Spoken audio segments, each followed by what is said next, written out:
أما بعد فأعوذ بالله من الشيطان الرجيم بسم الله الرحمن الرحيم قد أفلح من تزكى وذكر اسم ربه فصلى بل تؤثرون الحياة الدنيا والآخرة خير وأبقى إن هذا لفي الصحف الأولى صحف إبراهيم وموسى. وقال الله تعالى في مقام آخر إن الحسنات يذهبن السيئات. واجب احترام دوستوں بزرگوں عزیز ساتھیوں، عزت و احترام کے لائق اسلامی ماں اور بہن،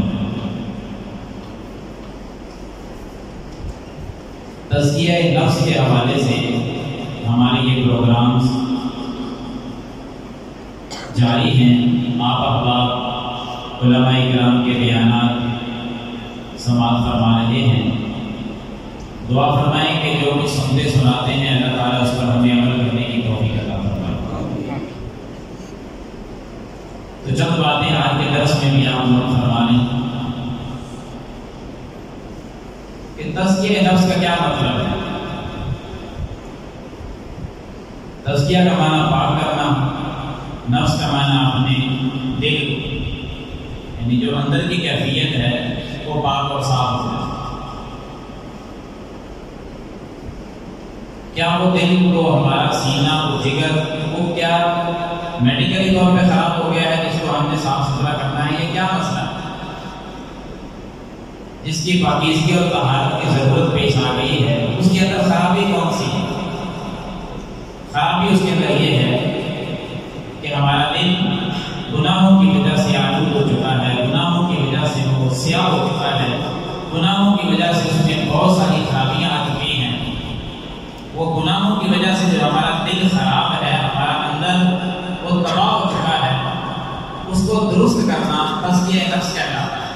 گناہوں سے بچانا، اس کو پاک اور صاف کرنا. وہ کیسے پاک اور صاف ہوگا؟ معنی کر لینے کے بعد اگر یہ بھی تو خبر ہونی چاہیے، اس بات کا بھی علم ہونا چاہیے کہ یہ پاک کیسے ہوگا. تو انتہائی آسان بات ہے کہ نیکیاں زیادہ کرنے سے ہوتا ہے. نیکی زیادہ ہوتا ہے. انسان ہے ویسے تو مطلق طور پر گناہوں سے باز رہنا چاہیے کہ ایک گناہ بھی نہ ہو، نیکیاں زیادہ ہو. لیکن انسان ہے آخر گناہ تو ہو ہی جاتے ہیں. میں عرض کر رہا ہوں کہ نیکیوں میں اضافہ کرنا، نیکیاں بڑھا دیں، یہ چھوٹے موٹے گناہ ویسے ہی ختم ہو جائیں. آپ کو پتہ ہے کہ حدیث میں آتا ہے نا کہ دل کی خرابی کہاں سے شروع ہوتی ہے. آپ صلی اللہ علیہ وسلم کا فرمان ہے کہ جب بھی بندہ کوئی گناہ کرتا ہے تو کیا ہوتا ہے؟ اس گناہ کی وجہ سے اس کے دل پر ایک سیاہ نقطہ لگا دیا جاتا ہے. اگر تو وہ اللہ سے معافی مانگ لیتا ہے تو وہ سیاہ نقطہ ختم کر دیا جاتا ہے. اگر معافی نہیں مانگتا، پھر گناہ کرتا ہے، دوسرا نقطہ لگ جاتا ہے، پھر تیسرا نشان لگ جاتا ہے. کرتے کرتے سارا دل اس کا کالا اور سیاہ ہو جاتا ہے. جب دل سارا سیاہ ہو جائے پھر اس کو نیکی اور بدی کی پہچان بھی نہیں رہتی کہ نیکی کیا ہے اور برائی کیا ہے. پھر جو جی میں آتا ہے وہ کرتا جاتا ہے کیونکہ دل کالا ہو چکا ہے. اس سیاہ اور کالے دل کو ہم نے سفید کرنا ہے، اس کو روشنی دینی ہے. اس کو تزکیہ نفس کہا جاتا ہے. روشنی کس چیز کی؟ نیکیوں کی روشنی. آپ صلی اللہ علیہ وسلم نے فرمایا جب بھی بندہ نیکی کرتا ہے، نیکی کی وجہ سے دل کے اندر روشنی پیدا ہوتی ہے. توبہ بھی تو ایک نیکی ہے نا. توبہ کرنے سے سیاہیاں دل کی ختم ہوتی ہیں. توبہ کرنے سے دل کے اوپر جو کالے نشان لگے ہوئے ہیں اللہ تعالیٰ ان کو دھو ڈالتا ہے. دل پاک اور صاف ہو جاتا ہے. محبوب صلی اللہ علیہ وسلم نے فرمایا دلوں کو زنگ لگ جاتا ہے. جب دلوں کو زنگ لگے اللہ کا ذکر کیا کرو. اللہ کے ذکر کے ساتھ دلوں کو اطمینان ملتا ہے، دلوں کا زنگ کھل جاتا ہے.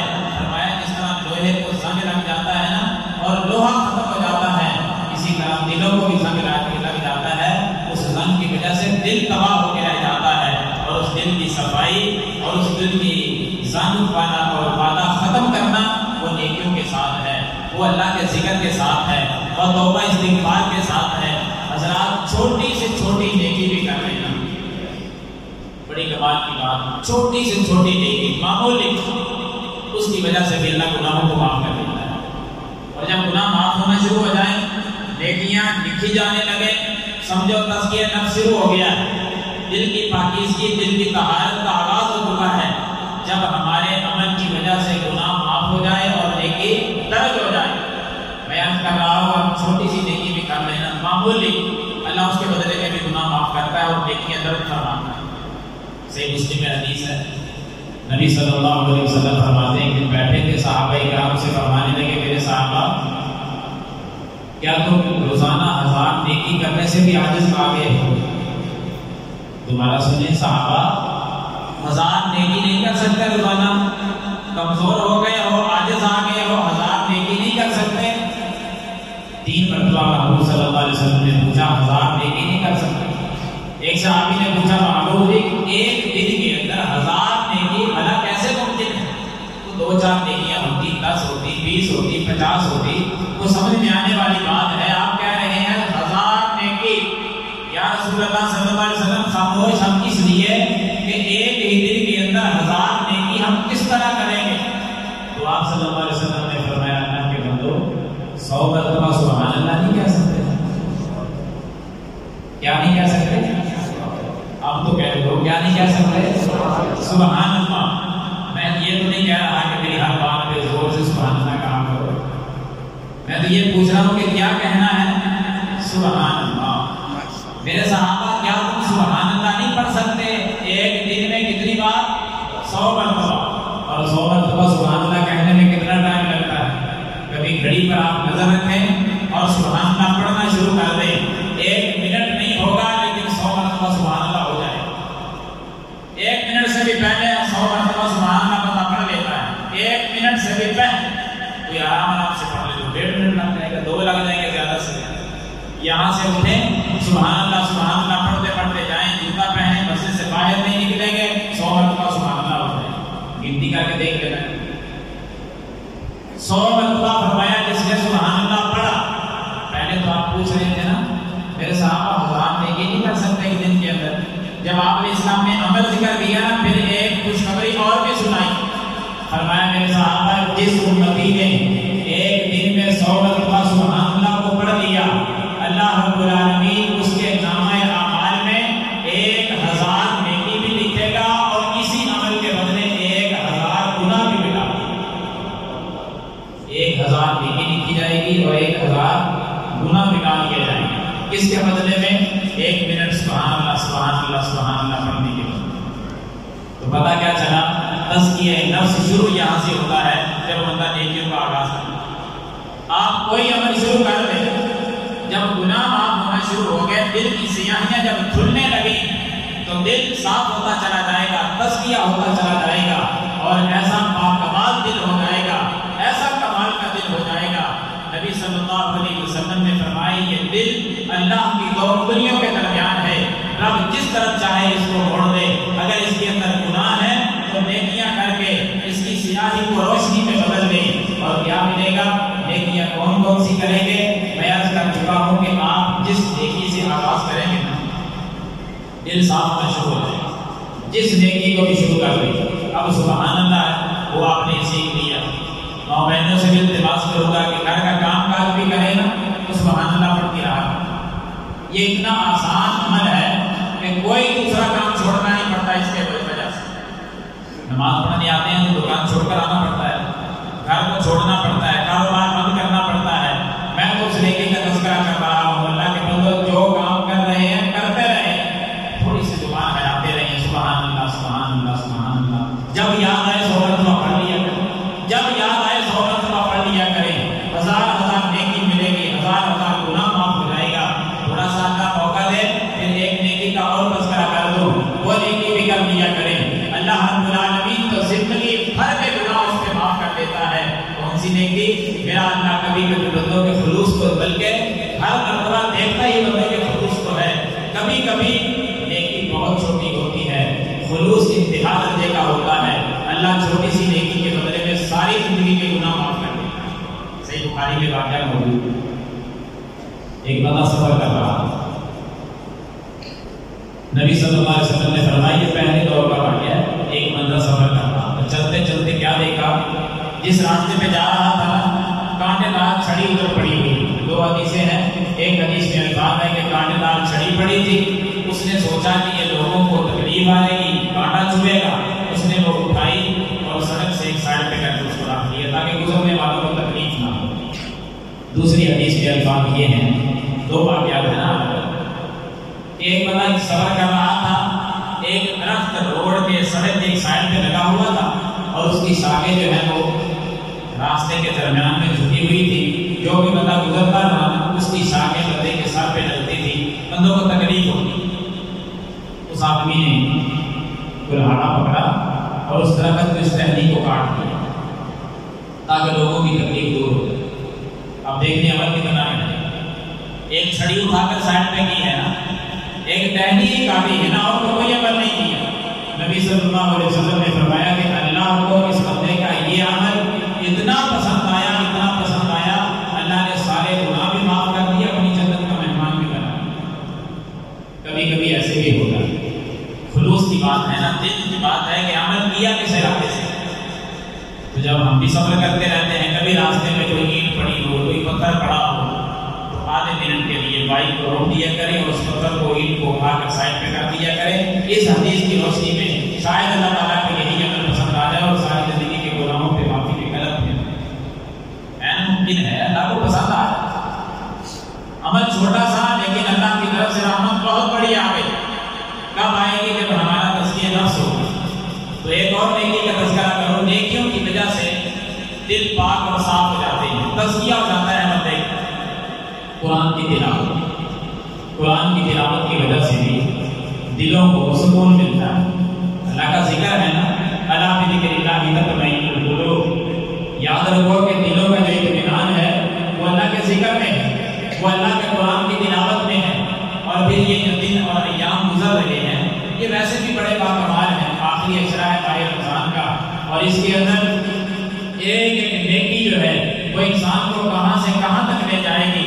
تلاوت قرآن کا جو انداز اس مہینے میں, پورے 11 مہینوں میں وہ نظر نہیں آتا. نماز تراویح کی صورت میں دیکھیں, گھروں میں تلاوت کو سن کر دیکھیں. حضرات آپ خود قرآن کی تلاوت کرتے ہیں مساجد میں آ کر, یہ انداز دیکھیں. محبوب علیہ السلام بھی جب ماہ رمضان آتا آسمانوں سے جبریل اتر آتے, آپ اس کو قرآن سناتے. جبریل پیغمبر کو قرآن سناتا.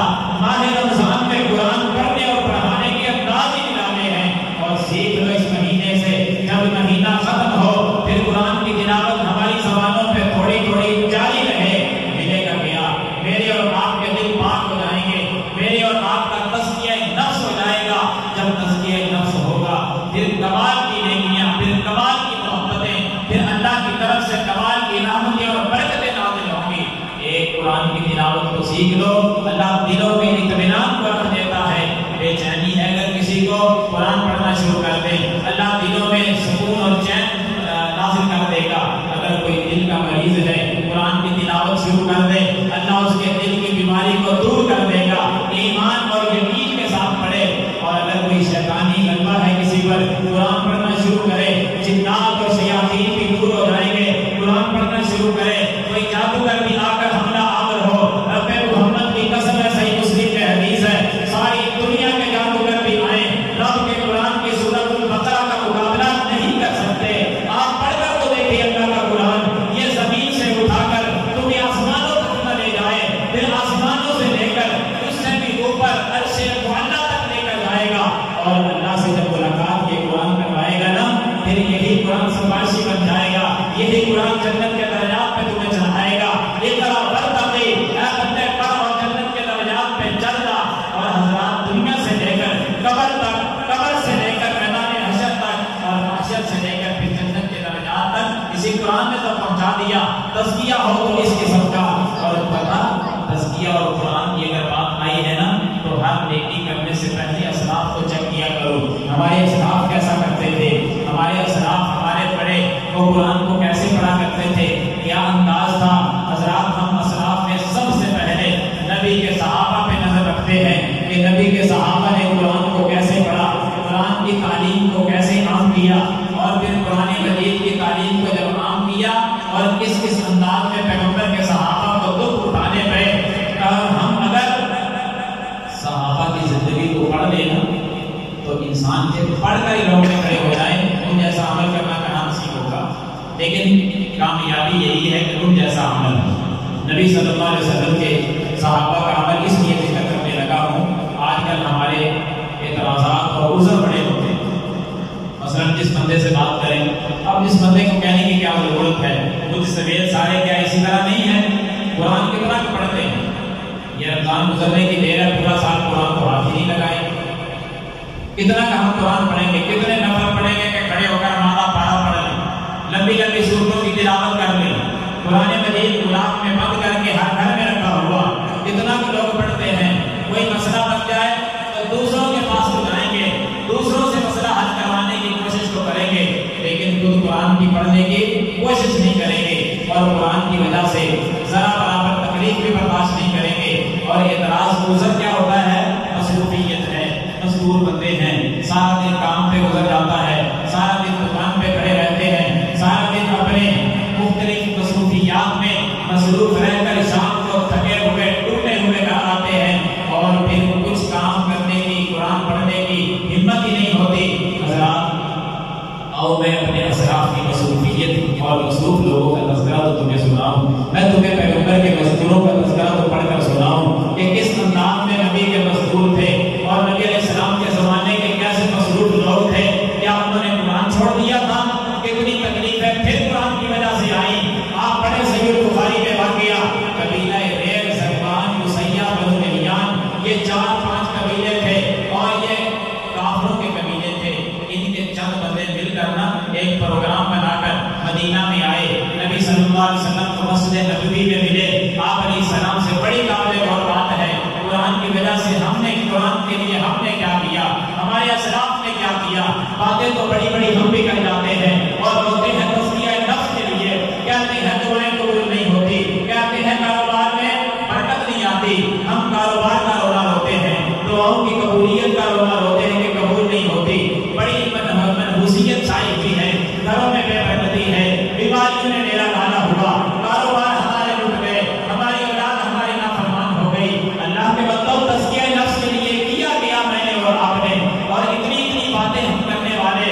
آؤ تمہیں اپنی اسلاف کا تذکرہ تو کر کے سناؤں۔ نبی صلی اللہ علیہ وسلم کے پاس آئے یہ 5 قبیلوں کے لوگ، ایک پروگرام بنا کر آپ علیہ السلام تشریف فرما ہے، صحابہ بھی بیٹھے ہیں۔ یہ لوگ آ کر کہتے ہیں کہ یا رسول اللہ صلی اللہ علیہ وسلم، ہمارے جو قبیلے ہیں نا یہ مسلمان ہو گئے۔ کون سے قبیلے؟ ریل، زکوان، مسیہ، بنو نہیان، یہ سارے قبیلے مسلمان ہو گئے۔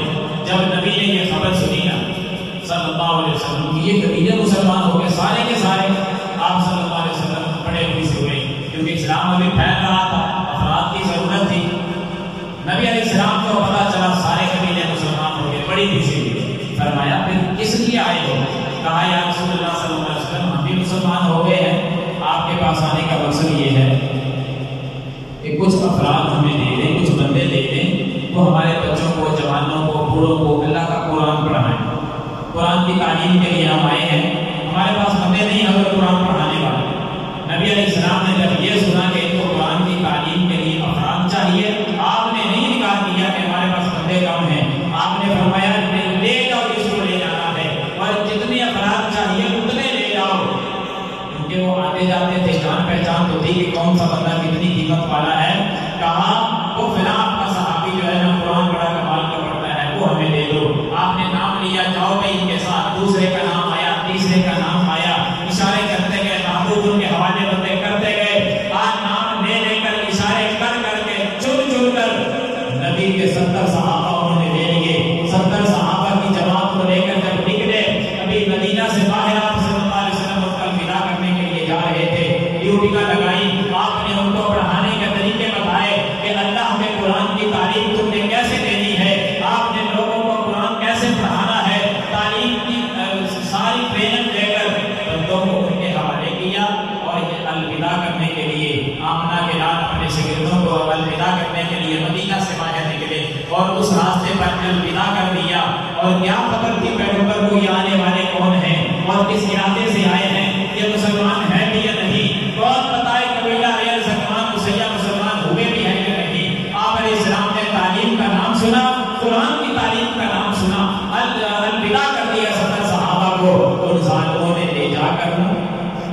عرصے میں پہلے دن ہی سارے کے سارے شہید کر دیے. 70 صحابہ کو شہید کر دیا گیا. ادھر نبی کو کوئی خبر نہیں. عالم الغیب کہنے والوں پیغمبر کو اصلاح کر لو. نبی کو کوئی خبر نہیں کہ میرے 70 صحابہ رب کے پاس پہنچ چکے ہیں. ان کی گردنیں اتار دی گئی ہیں. ان کے تو بچے یتیم ہو گئے ہیں. ان کی بیویاں بیوہ ہو چکی ہیں. ان پر کون کون سے حقوق لاگو ہوتے ہیں. نبی اس خوشی میں بیٹھے ہیں کہ میرے 70 سال گئے ہوئے ہیں. اللہ کا قرآن پڑھانے کے لیے گئے ہوئے ہیں. دوسرا دن گزرا, تیسرا دن بیت گیا, چوتھا, پانچواں, چھٹا دن آیا. پیغمبر کے 10 دن گزر گئے. آپ کو بے چینی سی لگی کہ کیوں نہیں کوئی خبر آ رہی وہاں سے. آپ نے صحابہ میں اظہار کیا, میرے صحابہ کوئی اس قبیلے سے آئے نا, ریل زکوان مسیح قبیلے سے کر کے مسافر آئے, اس کو میرے پاس لے آنا. میں اپنے شہزادوں کا پوچھنا چاہتا ہوں کہ ان کا کیا بنا, وہ کیسا پڑھا رہے ہیں. اللہ کے قرآن کی تعلیم کا اتنا جو کام انہوں نے کر لیا ہے. وہی آئے نا وہاں سے مسافر, تو مجھے ضرور بتانا. یہ زمانہ تو نہیں تھا نا کہ فون کر لیتے, کوئی زمانہ یہ نہیں تھا. آپ صلی اللہ علیہ وسلم کو انتظار ہے کہ کوئی بندہ آئے. 10 دن گزرنے کے بعد کوئی بندہ نہیں آیا. نبی علیہ السلام کی بے چینی بڑھ رہی ہے کہ کوئی خبر نہیں آ رہی. 70 بندے میں نے ان کے حوالے کر دیے ہیں. ان کے گھر کے بھی معاملات ہیں, کوئی پتہ نہیں ہے کہ کدھر چلے گئے. آپ صلی اللہ علیہ وسلم ایک دن مدینہ سے باہر نکلے. لوگوں چشمے فلک نیچے بھی دیکھا. اللہ کے رسول مدینہ سے باہر نکل کر اسی راستے پہ کھڑے ہو گئے جس راستے پر اپنے جان نثاروں پر ملا کر کے آئے تھے. اس راستے کی طرف نبوت کی نگاہیں اٹھا کے دیکھ رہے ہیں اور انتظار کر رہے ہیں کوئی مسافر یہاں سے آئے گا, میں ان کو پوچھوں گا کہ میرے 70 صحابہ کا کیا حال ہے, وہ کیسے پڑھا رہے ہیں. میرے نبی تو راہیں دیکھتے رہتے, ہر روز وہاں جا کے کھڑے ہوتے, روزانہ مدینے سے نکل جاتے, اس راستے پہ کھڑے ہو جاتے جو قرآن کی تعلیم کے لیے گئے ہیں. ان کا راستہ دیکھتے کہ کیا بنا. کوئی آئے کوئی بتائے. 1 مہینہ بیت گیا, کوئی خبر پیغمبر کے پاس نہیں آئی. 1 مہینے کے بعد کیا خبر آئی, آسمانوں سے رب نے جبریل کو بھیجا. اللہ تیری قدرت پہ کمال کہ اللہ نے 1 مہینہ بتایا بھی نہیں. 1 مہینے کے بعد جبریل کو بھیج کر خبر دی کہ اے محبوب صلی اللہ علیہ وسلم نہ انتظار میں رہیے, واپس پلٹ جائیے. آپ کے 70 صحابہ کو انہوں نے پہلے دن ہی شہید کر دیا تھا. وہ جھوٹ بول کر لے گئے تھے. وہ قبیلے مسلمان نہیں ہوئے, وہ خود بندے مسلمان نہیں تھے. انہوں نے آپ کو دھوکہ دیا, 70 صحابہ کو شہید کر دیا. 19 ملاک کی مسجد میں آنے والوں تھوڑا سا سوچو تو صحیح کہ جب خبر یہاں آئے 2 نوجوان اچانک حادثے میں فوت ہو گئے تو پورے محلے کے اندر کیا کیفیت ہوتی ہے. 5 نوجوانوں کی خبر ملے, کبھی 10 بندوں کی خبر آئے کہ حادثے میں ایک ہی محلے کے 10 بندے فوت ہو گئے, تو کیا سوچ کی کیفیت ہوگی. میں تو ان کی بات کر رہا ہوں. مدینہ میں مسجد نبوی میں جب جبریل نے بتایا ہوگا آ کر کہ آقا آپ کے 70 صحابہ شہید کر دیے گئے, 70 صحابہ کو ذبح کر دیا گیا. پھر 70 کوئی چھوٹے موٹے نہیں تھے, اللہ کے قرآن پڑھنے والے تھے, بہترین قاری تھے. میں عرض کر رہا ہوں پتہ کون تھے, یہی میں بتانا چاہتا ہوں.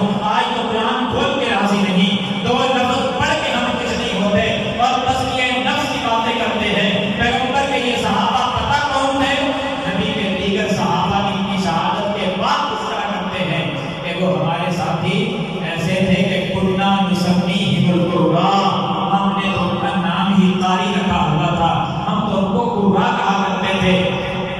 بھئی تم ان کو قراء کیوں کہا کرتے تھے؟ کہتے ہیں کہ کانوا یحتطبون بالنہار ویستتقون, کانوا یحتطبون بالنہار ویصلون باللیل. وہ ایسے تھے کہ غربت بھی ان پر بہت زیادہ تھی.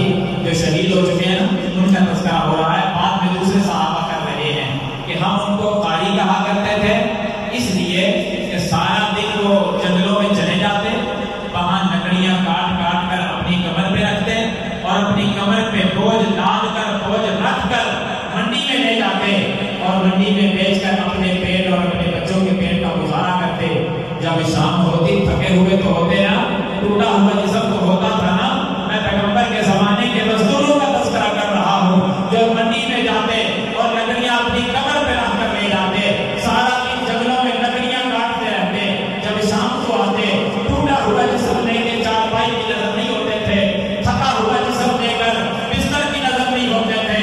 پیغمبر کے یہ صحابہ راتیں پھر مصلی پہ گزارتے تھے. وَيُصَلُّونَ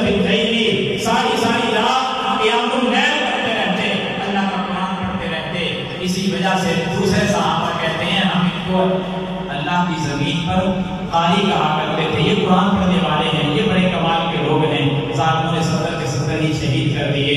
آپ صلی اللہ علیہ وسلم نے قرآن نازلہ شروع کر دی، اس غم میں آ کر کہ یہ ایک الگ واقعہ ہے، بات لمبی دور نکل جائے گی۔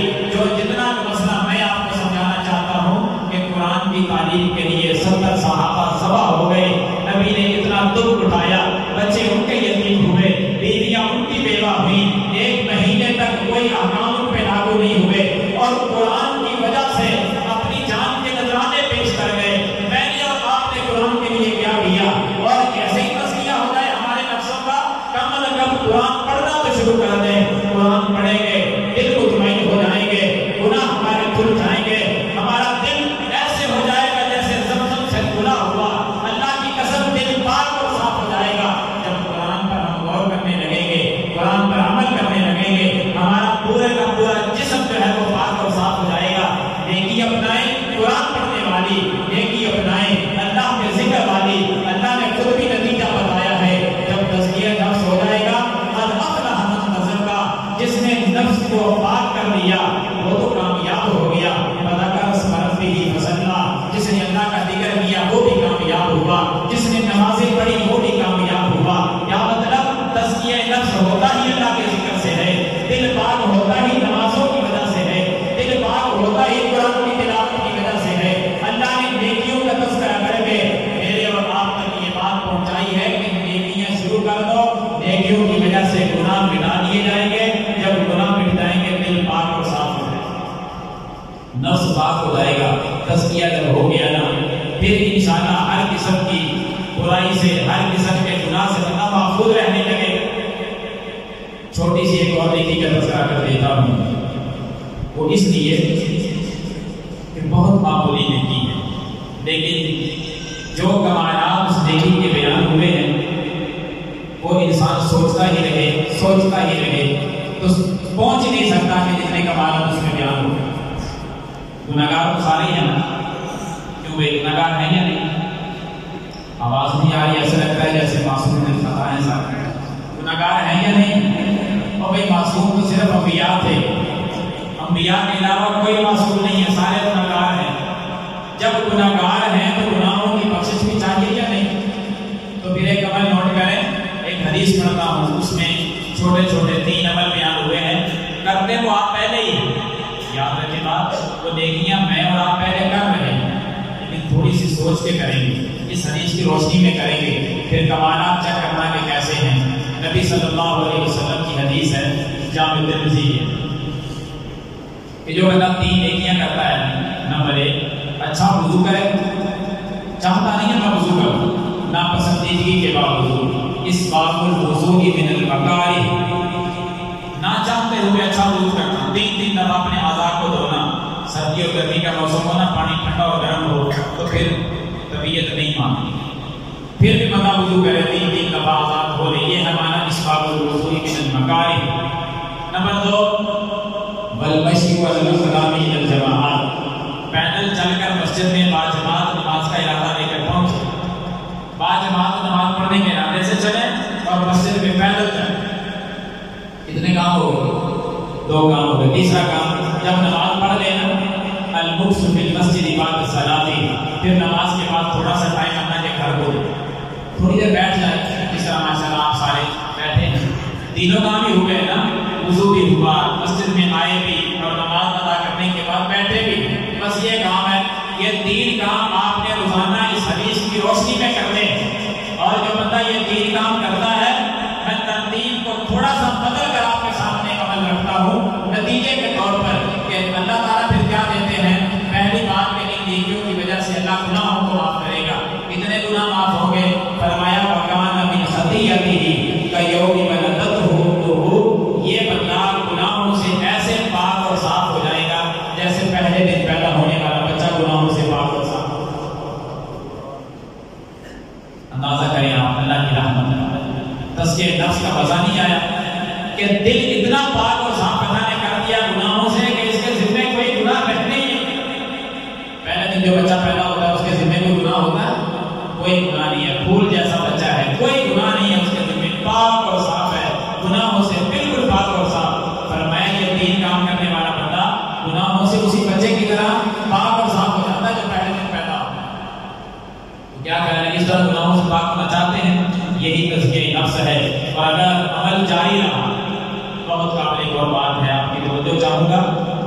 کہ اگر یہ عمل جاری رہا، شروع کر دیا تو گناہ اللہ نے معاف کر دیے، اسی پر ہم گامزن رہے، یہ عمل کبھی نہ چھوڑا، اس حدیث کو ہمیشہ یاد رکھا، مائیں بہنیں بھی توجہ کریں کہ اس عمل کو اگر جاری رکھا تو میری اور آپ کی زندگی کی چاہت میرا رب وہ بھی پوری کر دے گا۔ زندگی کی چاہت کیا ہوتی ہے کہ میرا کل آنے والا دن وہ آج سے بہتر ہو جائے، میرا کاروبار عروج پہ پہنچ جائے، میری زندگی بہتر سے بہتر ہونے لگے، ہر بندے کی یہ چاہت ہے۔ آپ زندگی کی باتیں کرتے ہیں، اس حدیث میں تو موت کی بہتری کی خبر بھی آ گئی ہے۔ آپ صلی اللہ علیہ وسلم نے فرمایا کہ یہ عمل جو انسان کرتا ہے، اور یہ حدیث جب آپ نے بیان فرمائی تھی، اگر پس منظر میں چلے جائیں تو اللہ کی قسم پس منظر بھی اتنا پیارا ہے۔ محبوب علیہ السلام فرماتے ہیں میں خواب میں اللہ سے ملاقات کر رہا تھا، اللہ نے خواب کے اندر مجھ سے کچھ سوالات کیے، میں نے ان کے جواب نفی میں دیے کہ اللہ مجھے کوئی خبر نہیں کہ وہ کون سی چیزیں ہیں۔ اللہ نے پھر مجھے اپنا ہاتھ نہ اللہ نے فوضع یدہ بین کفیہ، اللہ نے اپنا ہاتھ میرے کندھوں پہ رکھ دیا، حتی وجدت بردھا بین ثدییہ، اللہ کے ہاتھ کی ٹھنڈک میرے جگر اور سینے اور دل میں اتر آئی، اللہ کے ہاتھ کی ٹھنڈک میرے جگر میں اتری ہوئی، میرے اللہ کا ہاتھ میرے کندھوں پہ تھا۔ محبوب فرماتے ہیں جب یہ کیفیت بنی، ساتوں آسمان مجھے نظر آنے لگے، ساتوں آسمانوں کا ایک ایک ذرہ مجھے دکھائی دینے لگا، ساتوں زمینیں بھی رب نے اٹھا کر میرے سامنے کر دی، زمینوں کا ایک ایک ذرہ میری آنکھوں کے سامنے لے آئے۔ اللہ تعالیٰ رب تھے نا، خالق تھے، ساتوں آسمان بھی دکھائے، ذرہ ذرہ بھی دکھایا، زمینیں بھی سامنے تھی، ایک ایک ذرہ دکھایا۔ تب اللہ نے پوچھا اپنا ہاتھ نبی کے کندھوں پہ رکھ کر، اللہ کے ہاتھ کی ٹھنڈک پیغمبر کے جگر میں اتری ہوئی، یا محمد حل تدری فیما یقتصد المال والمال۔ اور میرے پیارے محمد صلی اللہ علیہ وسلم اب بتلا کہ وہ کون سی نیکیاں ہیں، وہ کون سی نیکیاں ہیں جن کو میرے بندے کرتے ہیں تو فرشتے بھی لکھنے کے لیے جھگڑ بیٹھتے ہیں۔ وہ نیکیاں اتنی کمال کی ہیں، آپ نے فرمایا وہ کفارات ہیں جو گناہوں کو مٹا دینے والی نیکیاں ہیں۔ جواب درست نکلا، آپ سن چکے پہلے کہ کتنے گناہ مٹائے جاتے ہیں انہی نیکیوں سے۔ آپ نے یہی تین نیکیاں صحابہ میں بیان کی کہ کون سی نیکیاں گناہوں کو مٹانے والی۔ فرمایا اچھا وضو کرنا، مسجد میں پیدل باجماعت نماز کا ارادہ لے کر جانا، اور نماز کے بعد کچھ دیر بیٹھ جانا۔ اور آپ صلی اللہ علیہ وسلم نے اس کے آگے بھی کچھ فرمایا، فرمایا من فعل ذلک، جس نے یہ عمل جاری رکھا، جس نے یہ عمل کر لیا نا، یہ اچھا وضو کرنا، مسجد کی طرف پیدل جانا، پھر مسجد میں جا کر نماز کے بعد کچھ دیر بیٹھ جانا، فرمایا یہ تین کام جس نے کر لیے، عاش بخیر ومات بخیر، اس کی زندگی بہتر سے بہتر ہونے لگے گی، وہ زندگی عیش والی گزارے گا، بہترین زندگی گزارے گا۔ حضرات بہتر کی تلاش میں دنیا کہاں پہنچ گئی، بہتر کو زندگی کو بہتر بناتے بناتے میں اور آپ کہاں نکل گئے۔ ہر بندے کی چاہت نہیں کہ زندگی بہتر ہو جائے، ہر چھوٹے سے چھوٹا، ہر بڑے سے بڑا، ہر جوان اور ہر بزرگ یہی چاہتا ہے کہ ہمارا کام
تزکیہ نفس اگر چاہتے ہیں تو یہ چھوٹی چھوٹی نیکیوں کو اپنی زندگی کا حصہ بنا لیں.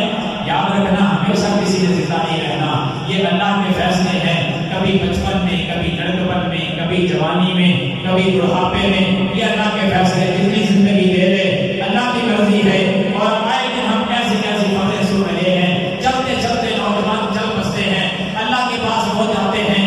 جوانوں تھوڑی سی ہمت کر کے آخری نیکی نوٹ کر لو. یہ جوانوں کی نظر کرنا چاہتا ہوں, بلکہ سب کی نظر کرنا چاہتا ہوں. اس نیکی کو اپنی زندگی کا حصہ بنا لینا. انشاءاللہ اللہ دلوں کو پاک اور صاف کر دے گا. نیکی کون سی ہے؟ نفلی عبادت. فرض عبادت تو اللہ نے فرض کر دی نا. 5 نمازیں اللہ نے فرض کر دی, روزے اللہ نے فرض کر دی. یہ تو چھوڑ ہی کوئی نہیں سکتا. اگر چھوڑے گا تو پکڑا جائے گا دنیا میں بھی اور آخرت میں بھی. معافی نہیں ہوگی. اگر بغیر معافی کے مر گیا نا فرائض کا تارک, کوئی معافی نہیں. اللہ نے سزا دینی. اور اگر توبہ کر لی تو اللہ معاف کرنے پہ قادر ہے. ہر گناہ معاف کر دی. تو توبہ کے دن ہے, معافی کے دن ہے. اللہ کو یاد کرے, معافی مانگے. تو عرض کر رہا ہوں آخری نیکی نفلی عبادت. نماز ہے تو سنتیں, پہلی سنتیں بعد والی ان کا اہتمام کریں. نفلی روزہ بھی کبھی کبھی رات کیا کریں. سوموار میں رات کا زیادہ نہیں تو چلو مہینے میں ایک ہی رات کی, اور نہیں تو سال میں کبھی کبھی کوئی رات کر چیک ہی کر لیں کہ روزہ کیسا ہے. نفلی صدقہ کریں. زکات فرض ہے, فصلوں کا عشر فرض ہے. نفلی طور پر صدقہ کیا کریں. قرآن مجید کی تلاوت کیا کریں. کثرت سے دعائیں مانگا کریں. ذکر و اذکار کیا کریں. الگ نفلی عبادت جتنی بھی ہیں کچھ نہ کچھ اپنی زندگی کا حصہ بنا. ملے گا کیا؟ نفس کا تزکیہ ہو جائے گا. دل کو اللہ پاک کر دے گا. پورا جسم جو ہے اس کا تزکیہ ہو جائے گا. وہ کیسے؟ حدیث بخاری کے اندر ہے. نبی صلی اللہ علیہ وسلم نے فرمایا جب بندہ فرائض پڑھ پڑھ کے میرے قریب ہو جاتا ہے, حدیث قدسی ہے کہ اللہ فرماتے ہیں کہ میرا بندہ فرائض کی ادائیگی کر کر کے میرے قریب آتا ہے. نمازی ہے میرے قریب ہو گیا, روزے دار ہے میرے قریب ہو گیا, قریب ہو گیا. اور مزید قرب حاصل کرنے کے لیے پھر یہ نوافل کا اہتمام شروع کر دیتا ہے. نفلی عبادت کے ذریعے اور زیادہ قریب ہونا شروع ہو جاتا ہے. اللہ فرماتے ہیں کہ جب میرا بندہ نوافل کا اہتمام کر کے میرے اور زیادہ قریب آتا ہے نا, پھر میرے محبت کے 2 نتیجے ہیں. پہلی بات ایک حدیث میں بیان ہوئی کہ جب وہ بہت زیادہ میرے قریب ہو جاتا ہے میں اپنے اس بندے سے محبت کرنے لگ جاتا ہوں. کیا کمال کا انسان ہوگا جسے آسمان والا محبت کرتا ہوں. اور میں نفلی عبادت کر کے میرے قریب آتا ہے, میں محبت کر لیتا ہوں اپنے اس بندے سے. جب میں محبت کرتا ہوں پھر میں جبریل کو آواز دے کے بلاتا ہوں اور کہتا ہوں کہ جبریل فلاں نامی بندہ زمین پر ہے, میں اس سے محبت کرتا ہوں. جبریل تو بھی محبت کر. جبریل کو حکم ہوتا ہے محبت کرنے کا. پھر آگے ایک اور حکم ہوتا ہے جبریل آسمان والوں میں جا کے اعلان کر سارے فرشتے اس بندے سے محبت کریں. وہ بھی محبت کرتے ہیں. پھر اس محبت کو زمین پہ اٹھا دیا جاتا ہے. اہل علاقہ دنیا والے پھر اس بندے سے محبت کرتے ہیں. حقیقت ہے کہ آسمان والا اس بندے سے محبت کر رہا ہے. دوسری حدیث فرمایا نیکیاں کر کر کے جب میرے قریب آ جاتا ہے نا, اتنا زیادہ قریب آتا ہے کہ میں محبت کرتا ہوں. اور میری محبت کا نتیجہ ایک تو یہ تھا کہ جبریل کو کہا, فرشتوں کو کہا, اہل علاقہ کے دلوں میں محبت کو ڈال دیا. اور میری دوسری محبت کا نتیجہ یہ ہے کہ میں اس بندے کی آنکھیں بن جاتا ہوں محبت میں آ کر جس کے ساتھ وہ دیکھتا ہے. میں اپنے بندے کی محبت میں اس کے کان بن جاتا ہوں جس سے وہ سنتا ہے. میں اس کے ہاتھ بن جاتا ہوں جس سے وہ کسی چیز کو پکڑتا ہے. لوگوں ہمارا عرش عظیم کا مالک کہتا ہے میں اپنے اس بندے کی محبت میں آ کر اس بندے کے پاؤں بن جاتا ہوں جس سے وہ چلتا ہے. یہ حدیث تو بخاری میں. اب سوال ذہن میں پیدا ہوتا ہے اتنی بڑی ذات, اللہ کی ذات اتنی بڑی ذات, بندے کے پاؤں بن گیا, بندے کے ہاتھ بن گیا ہے, بندے کی آنکھیں اور کان بن گیا ہے. کیوں, کیسے؟ اللہ کی ذات اور اللہ کی شان کی کیا یہ لائق ہے کہ کسی بندے کے پاؤں بن جائے؟ تو مانا مفہوم محدثین نے واضح کیا کہ پاؤں بننے کا مطلب پتہ کیا ہے؟ ہاتھ, آنکھ اور کان بننے کا مطلب پتہ کیا ہے؟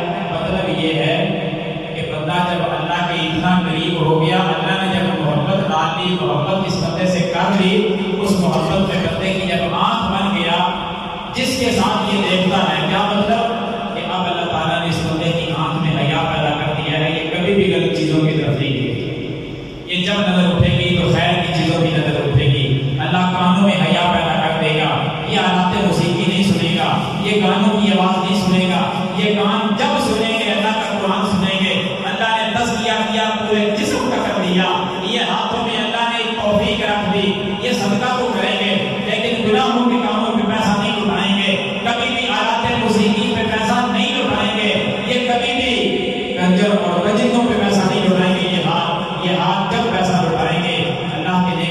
بنائیں گے، مساجد پہ خرچ کریں گے، یہ ہاتھ یہ ہمیشہ غریبوں کے ساتھ تعاون کریں گے، یہ ہاتھ بے سہاروں کے لیے سہارا بن جائیں گے، بیواؤں کے ماتھے کا جھومر بن جائیں گے، یہ ہاتھ اللہ توفیق رکھے گا ان کے اندر جن کے گھر نہیں تھے، ان ہاتھوں کے ذریعے رب ان کی رہائش بنا دے گا، اللہ اپنے گھروں کی تعمیر کروائے گا ان ہاتھوں کے ذریعے، دینی مراکز کو قائم کروائے گا ان ہاتھوں کے ذریعے، میرا اللہ یتیم بچوں کے لقمے جو ہے نا وہ ان ہاتھوں کے ذریعے ان کے منہ میں داخل کروائے گا، میرا اللہ کبھی ان ہاتھوں کے ساتھ گناہ نہیں ہونے دے گا، اور میرا اللہ جب پاؤں بن جائے گا نا پھر یہ پاؤں اٹھیں گے تو اسی مسجد کی طرف اٹھیں گے، جو پہلے میں حدیثیں پڑھ چکا آپ کے سامنے، نماز کے ارادے سے مسجد کی طرف آئیں، یہ ارادہ تب ہوگا، یہ مسجد کی طرف قدم اٹھنے تب ہوں گے جب ہم اللہ کے لیے نفلی عبادت کو اپنی زندگی کا حصہ بنا لیں گے، پھر یہ قدم مسجد کی طرف اٹھیں گے، یہ میخانہ کی طرف نہیں جائیں گے، یہ سینما کی طرف نہیں جائیں گے،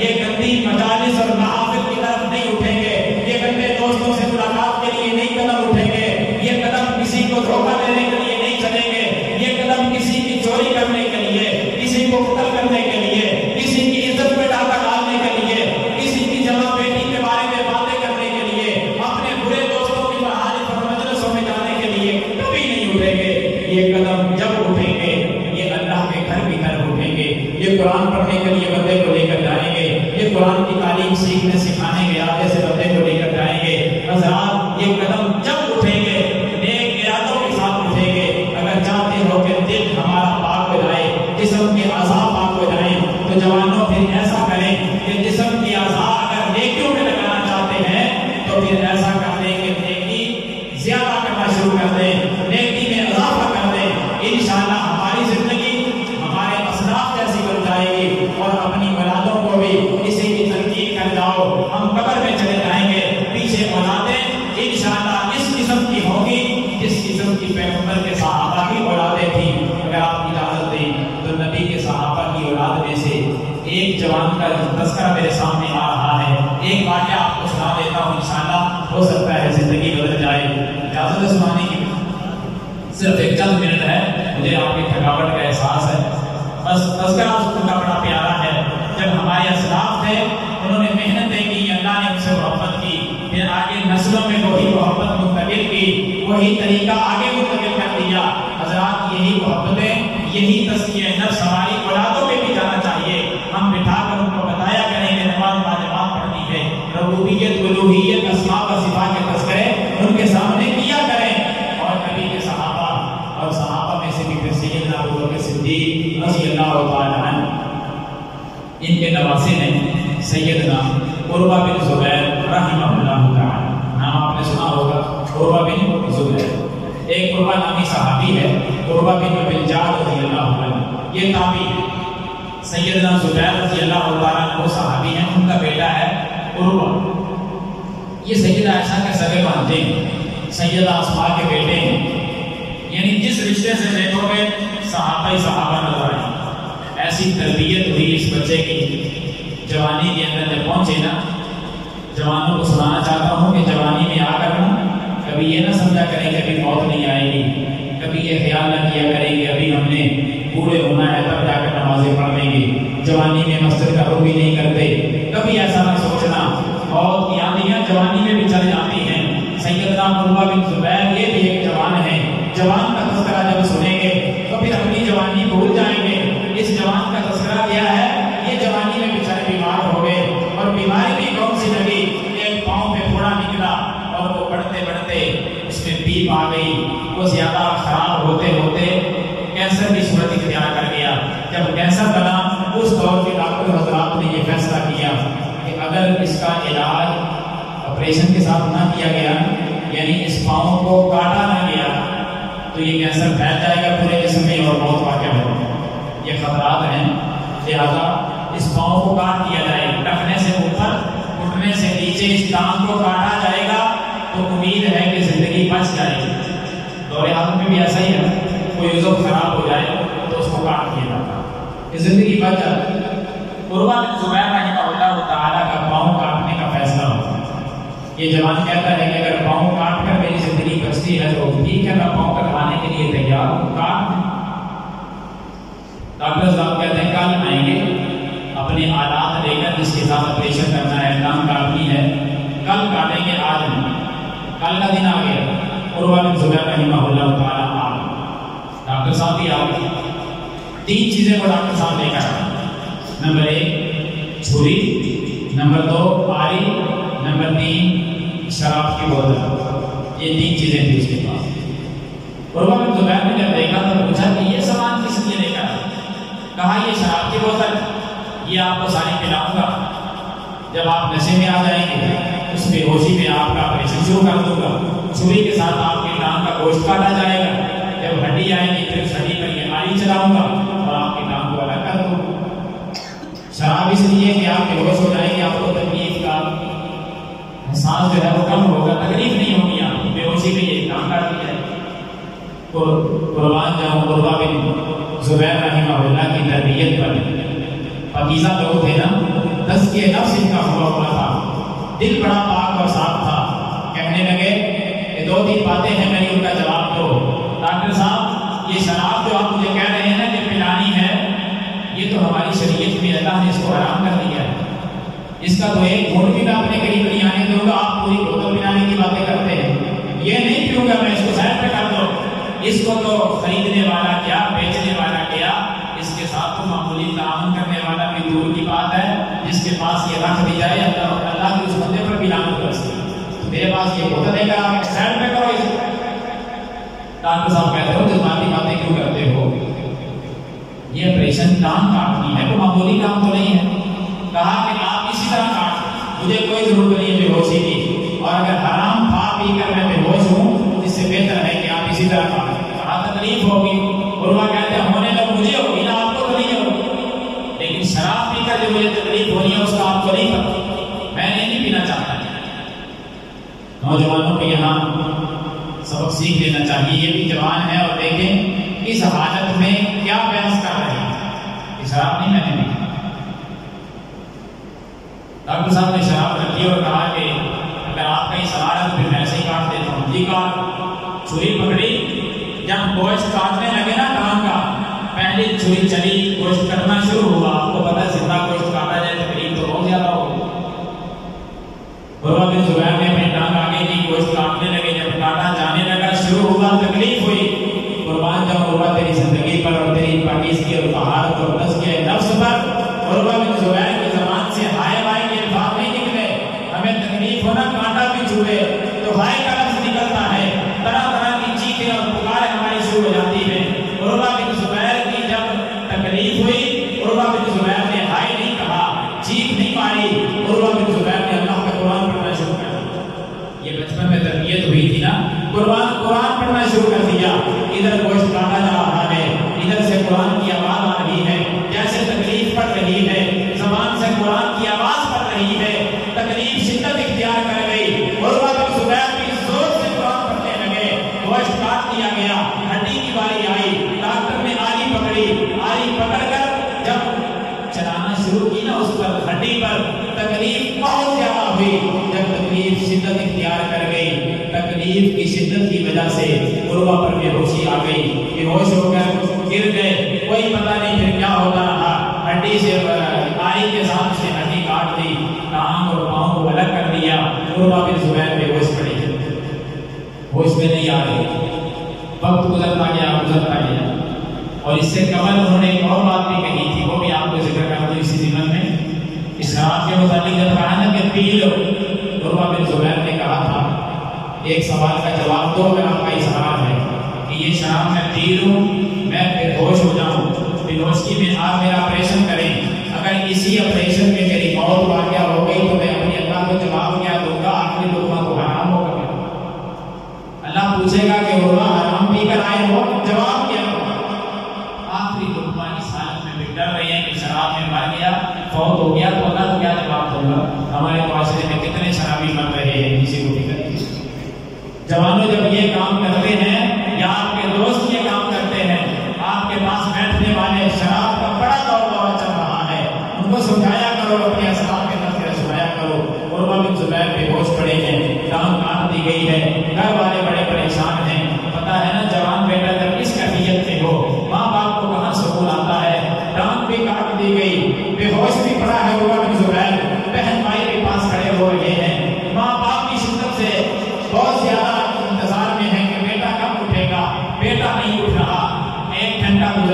بیٹے کو کوئی ہوش نہیں، دوسرا گھنٹہ بیت گیا، بیٹا اسی طرح، تیسرا چوتھا پانچواں گھنٹہ گزر گیا، لوگوں سارا دن گزر گیا، 24 گھنٹے بیت گئے، عروہ ہوش میں نہیں آ رہے، اتنی پریشانی گھر والوں کو لاحق ہوئی۔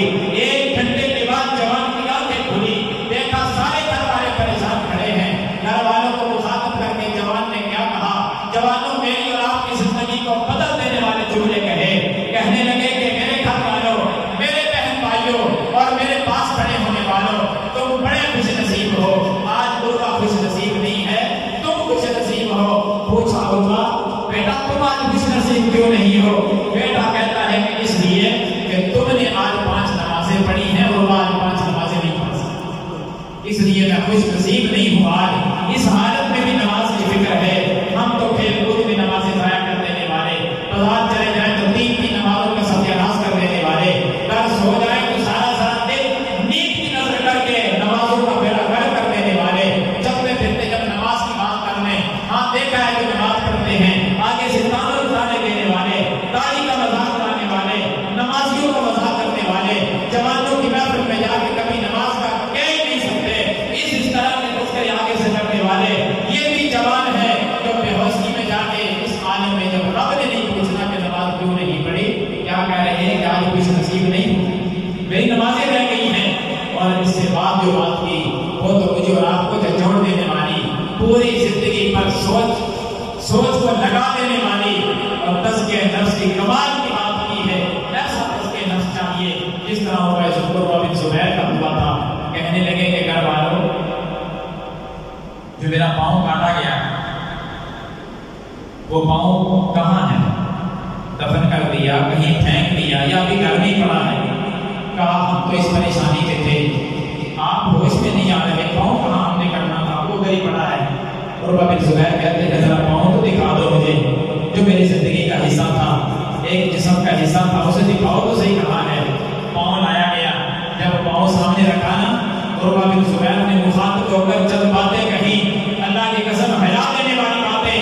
عروہ بن زبیر اپنے پاؤں کو دیکھ کر کہتے ہیں کہ اے پاؤں، تو زندگی میں میرے جسم کا حصہ بنا رہا، کافی عرصہ میں تیرے اوپر چلتا پھرتا رہا، ساری زندگی گزر گئی ہے، آج تک تو میرے جسم کا حصہ تھا۔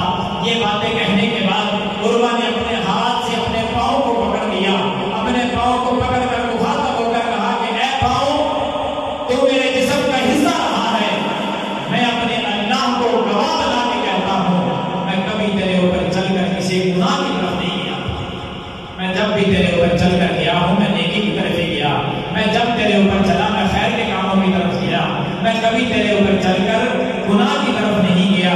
اور اس دعوے پر گواہ کس کو بنایا جا رہا ہے؟ اللہ کو گواہ بنایا جا رہا ہے کہ اللہ گواہ ہے کہ میں پاؤں تیرے اوپر چل کر کبھی گناہ کی طرف نہیں گیا۔ جوانوں تھوڑا سا سوچو تو صحیح، بزرگوں تم بھی سوچو، جس عمر کے لوگ بیٹھے ہیں سارے سوچیں، مائیں بہنیں بھی غور کریں، کیا ہم اپنے پاؤں سے جو جسم کا ابھی بھی حصہ ہے مخاطب ہو کر کہہ سکتے ہیں کہ اللہ گواہ ہے کہ تیرے اوپر چل کر کسی گناہ کی طرف نہیں گئے؟ کبھی ہم نہیں کہہ سکتے۔ ہمارا کہاں ایسا تزکیہ ہوا، ہمارا تزکیہ نفس کہاں ایسا ہوا کہ ہم اپنے اعضاء کو مخاطب کر کے اللہ کو گواہ بنانے کے تیرے اوپر کبھی چل کر گناہ کی طرف نہیں؟ تو ڈر جائیں، پھر جب کہہ نہیں سکتے تو اسلاف کو پڑھا کریں، یہ تذکرے کر کے ان کی زندگیاں پڑھ کر جو کٹے ہوئے پاؤں سے مخاطب ہو جاتے تھے، اللہ کو گواہ بنا لیتے تھے، بے ہوشی میں نمازیں رہ گئی تو اپنے آپ کو خوش نصیب نہیں کہتے تھے، ان کا تذکرہ پڑھ کے جو آپریشن کے دوران بھی شراب کو قریب نہ آنے دینے والے اور اسی طرح زندہ جسم کو کٹوا دینے والے، کبھی ان کے بھی تذکرے پڑھ کر اپنی زندگی کو بہتر کر لیجیے، اپنا تزکیہ نفس کر لیجیے۔ دن اور راتیں بڑی کمال کی ہیں، دن میں رو رو کر اللہ سے معافیاں مانگیں، اور اللہ ہر رات جہنم سے لوگوں کو آزاد کر رہا ہے، کبھی تنہائی میں رات کو اٹھ کر بیٹھ جائیں اور اللہ کے سامنے ایک آنسو گزار دیا کریں۔ آپ پیغمبر علیہ السلام نے فرمایا کہ توبہ لمن بکا علی خطیئتہ، اور دنیا کے لوگوں جو انسان اپنی غلطیوں پہ اللہ کے سامنے رو پڑتا ہے، میں محمد اس کے لیے اعلان کرتا ہوں، تاب کلاس کی خوشخبری تو اس انسان کے لیے ہے، اس کے لیے تو توبہ ہے، اس کے لیے تو خوشخبری ہے۔ کبھی آنسو بہائیں، خوشخبریاں لے لیں، آنسو بہا کر جہنم سے آزاد ہونے والوں کی لسٹ میں نام درج کروا لیں، آنسو بہا کر اپنی غلطیوں سے اپنے تزکیہ نفس کر لیں، اپنی غلطیوں پر آنسو بہا کر اپنی غلطیوں کو نیکیوں میں تبدیل کروا لیں، اپنی غلطیوں پر آنسو بہا کر اللہ کو اس طرح راضی کر دیں کہ کل قیامت والے دن اللہ اپنی عرش کا ہمیں سایہ نصیب کر دے، زندگی قبر اور آخرت ایسے کامیاب کر دے کہ قیامت کے دن اللہ تعالیٰ ہمیں جنت کا داخلہ دے دے۔ قرآن پڑھیں، نماز پڑھیں، ذکر